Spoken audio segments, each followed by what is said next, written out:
Good morning from Fast Company. Here's our daily look into what's driving today's creative business leaders.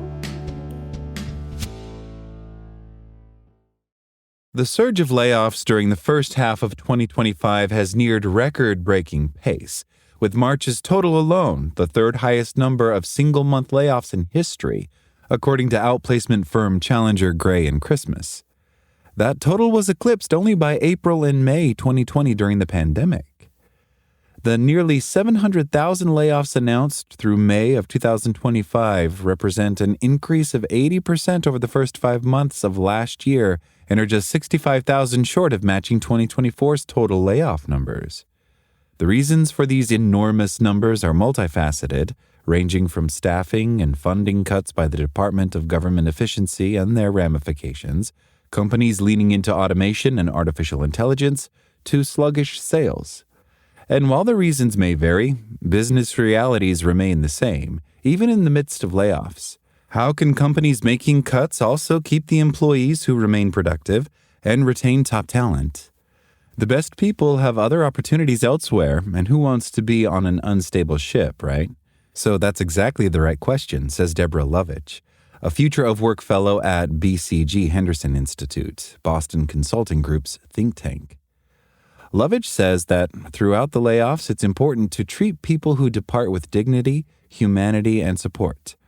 In addition to being the right thing to do, they may become customers or partners in the future. Finally, doing so sends a message to those who remain. How you treat people in hard times is what the soul of the company is, she says. Carolyn Troyan, president and CEO of HR consulting firm Leadership 360, says it's important to allow for a grieving period, but to also begin addressing concerns about redesigned workflow and other issues. That's usually the first thing I hear from employees.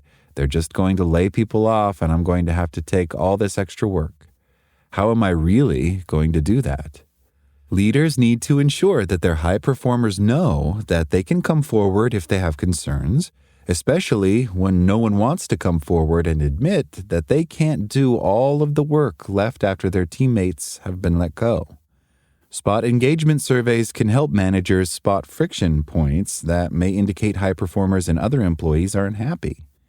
Troyan also says managers may want to look at redesigning physical space so empty workstations aren't a constant reminder of missing former coworkers.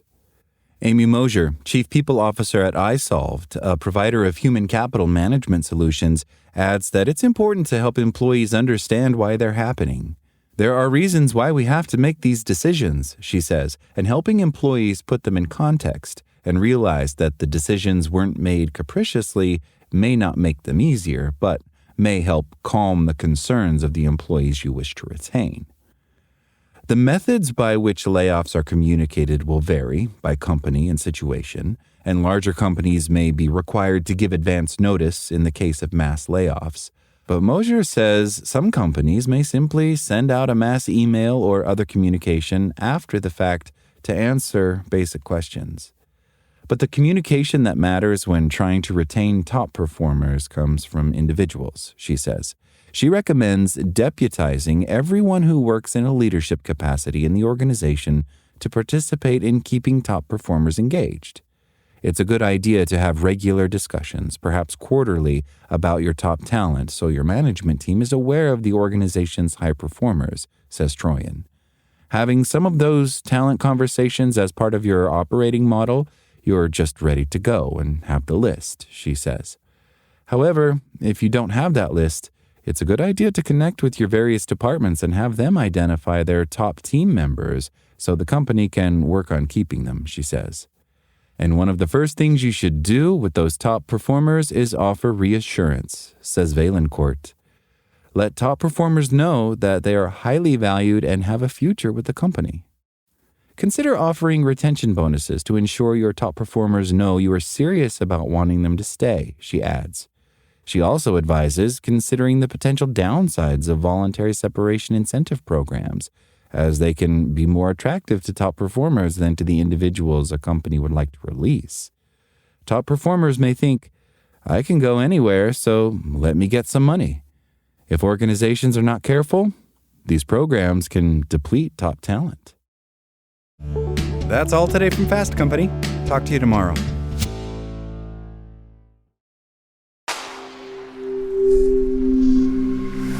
Spoken Layer.